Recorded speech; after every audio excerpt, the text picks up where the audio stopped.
દોસ્તો, મારી ગુજ્જુની મોજ ચેનલમાં આપનું સ્વાગત છે। આજના વિડીયોમાં આપણે વાત કરવા જઈ રહ્યા છીએ કે રણજીતભાઈ આજે રસોડામાં હેલ્પ કરી રહ્યા છે, એ તો એકદમ નવાઈની વાત કહેવાય।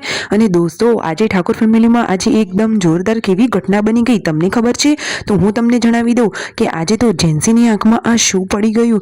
દોસ્તો, અચાનક તેને તાત્કાલિક હોસ્પિટલ લઈ ગયા। સંજયભાઈ ઘણું બધું મથ્યા, છતાં એની આંખમાં આવું તો શું પડી ગયું? બધા જ લોકો ગભરાઈ ગયા અને તાત્કાલિક તેને હોસ્પિટલ લઈ જવામાં આવી।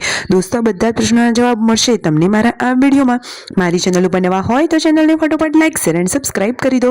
Full video Thakor family blog channel દોસ્તો, ફૂલ વિડીયોની લિંક ડિસ્ક્રિપ્શનમાં મૂકેલી જ છે, ત્યાં જઈને તમે આખો વિડીયો વોચ કરી શકો છો। આવી ટૂંકી ટચુકડી લાઈવ લેટેસ્ટ એન્ડ ટ્રેન્ડિંગ માહિતી મેળવવા માટે મારી ચેનલને ફટોફટ સબસ્ક્રાઇબ કરી દો। તો દોસ્તો, હવે તમને વધારે રાહ ન જોડાવતા આપણે વિડીયોની શરૂઆત કરી દીધી છે। તો સવારે બધાએ થોડો થોડો નાસ્તો કરી લીધો અને પછી પૂનમ ભાભી અને પાર્વતી ભાભી રસોડામાં રસોઈની તૈયારી કરી રહ્યા છે। જમવાનું તો ફટોફટ રેડી પણ થઈ જવા આવ્યું છે। અને જુઓ, મિતાંશને તો તેના દાદીમાં કેવા રમાડી રહ્યા છે। મિતાંશ તો હવે બેસતા પણ શીખી ગયો છે। સેમ ટુ સેમ રણજીતભાઈની કોપી છે। અને રાકેશભાઈ બાઇક લઈને ક્યાં ચાલ્યા? તો એ તો હવે જાય છે શિલ્પા ભાભીને પિયરીએથી લેવા માટે। તો જુઓ, સરસ મજાનું બાઇક લઈ અને ફૂલ સેફટી સાથે તેઓ તો ચાલ્યા તેમના સાસરીએ। અને શિલ્પા ભાભી અને યશ્મીને લઈને ટૂંક જ સમયમાં તેઓ પાછા પડશે। તો હવે ફાઇનલી તેઓ નીકળી ગયા છે અને સાંજના ટાઈમે પૂનમ ભાભી વેયુની સરસ મજાની માથામાં માલિશ કરી રહ્યા છે। અને સંજયભાઈના મમ્મી સાંજના ટાઈમે ચા બનાવી રહ્યા છે અને કહે છે કે 4 વાગીને માથું મારું દુખે। અરે દોસ્તો, ચાનું જેને વ્યસન હોય ને એને તો ચા વગર ચાલે જ નહીં, સાચી વાત ને?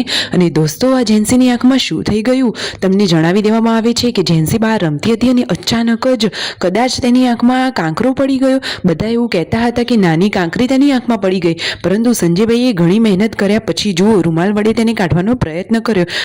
અને દોસ્તો, તેની આ આંખમાંથી શું નીકળ્યું તમને ખબર છે? તો કાળા રંગનું નાનું જીવડું નીકળ્યું। બહાર સાંજના ટાઈમે જે જીવાત ઉડતી હોય એ અચાનક તેની આંખમાં પડી ગઈ હતી। તો તેને તો સખત દુખાતું હતું અને બળતરા થતી હતી, પરંતુ ફાઇનલી સંજયભાઈ પોતે જ ડૉક્ટર બનીને તેનો ઈલાજ કરી દીધો। વાવ, ખરેખર હવે જેન્સીને થોડું સારું લાગ્યું, પરંતુ છતાં જેન્સી આ ગાડીમાં બેસીને હોસ્પિટલ કેમ જઈ રહી છે? દોસ્તો, જેન્સીને તો તાવ અને શરદી જેવું પણ થયેલું હતું। તો એ તો મહેશભાઈની ગાડીમાં જઈ રહી છે હોસ્પિટલની હોસ્પિટલ જઈ અને જાતે જ દવા લઈને ઘરે આવી ગઈ છે। જુઓ તો ખરા, કેટલી હોશિયાર દીકરી છે। પૂનમ ભાભીની same to same carbon copy છે। તો તે તો દવા લઈને આવી છે અને દવા પૂનમ ભાભી ચેક કરી રહ્યા છે। શરદી, તાવ, ઉધરસની દવા બોટલ બધું જ તેને લઈ લીધું છે। હવે ટાઈમસર દવા ગળવામાં આવશે તો એને જલ્દીથી સારું થઈ જશે। દોસ્તો, ઠાકોર ફેમિલીના વિડીયો તો બાકી ચક્કાસ જ હોય છે। બધા એકબીજાની સાથે હળી મળીને કેટલા હેલ્પથી રહે છે અને ઘરના કામકાજમાં પણ બધા એકબીજાને હેલ્પ કરે છે। અને હવે જુઓ, તેમના મમ્મીને તો લાગી રહી હતી ઠંડી, તો કડકડતી ઠંડીમાં તેમને તો